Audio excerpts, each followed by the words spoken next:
Hello mga kamarites. Yan, nagsigang tayo ng yung isda.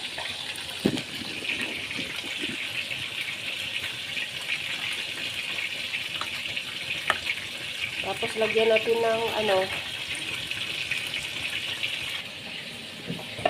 lagyan natin ng talbos ng kamuti mga kamarites.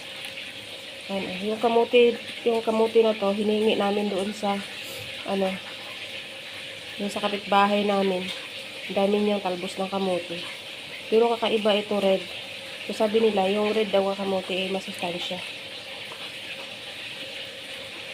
Pero daw, madulas-dulas lang yun.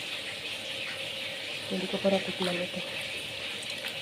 Yung ilalagay natin mamaya sa ibabaw natin sa sa sinigang na isda.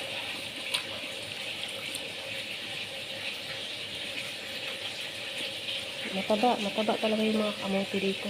Pag siya, kapag maganda ang lupa, talagang matataba siya.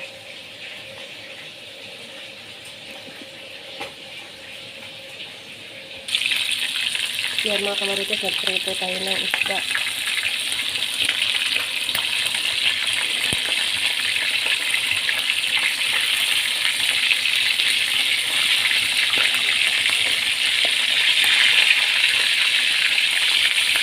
May daing tayong isda, may pinarito din tayong isda. Yung daing kasi, kasi yun, na-preserve natin ng ilang weeks kasi yung daing. Kasi nga, na yun, tumigas na yun. Pero kapag mga ganitong fresh na isda, mga kamarites, tapos ilagay natin sa ref ng matagal, isang linggo, wala kasi siyang lasa.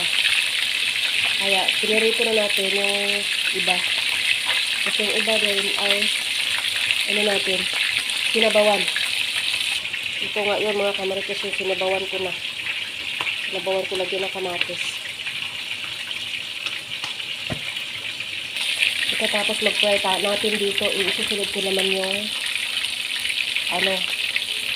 yung pagkain ng amo. Sa kanila, ayan, nagpa-boiled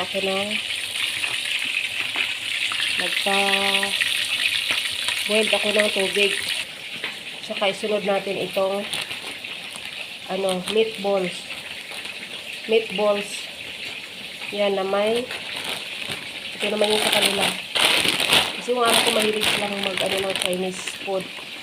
Ayan. Hindi naman kami masyado dito na kumakain sa ganito. Kasi siyempre sanay tayo sa isda. Lutong Pinoy talaga tayo. Sila, mga yung bang sila mga idol, ganito talaga. Yan. Mahilig talaga siya sa mga Chinese noodles. Ayan, mga American mga barini yung mga amo ko, mga barini tsaka Saudi sila, pero sila, yung mga anak nila mahilig sila sa mga American at saka Chinese food sila. Hindi sila masyado sa mga barini food.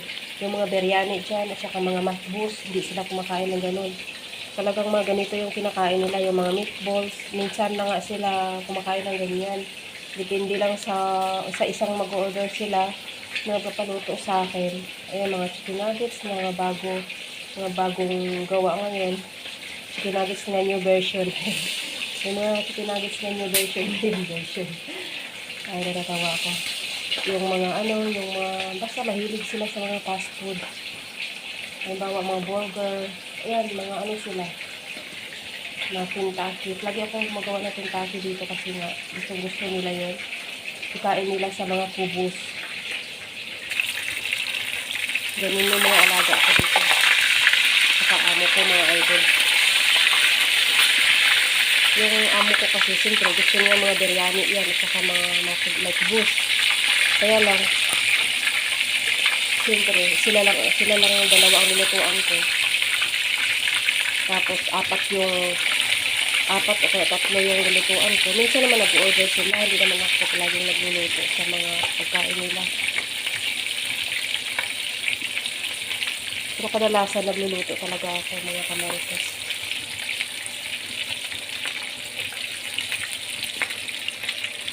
Pero minsan nag-order sila ng mga burger.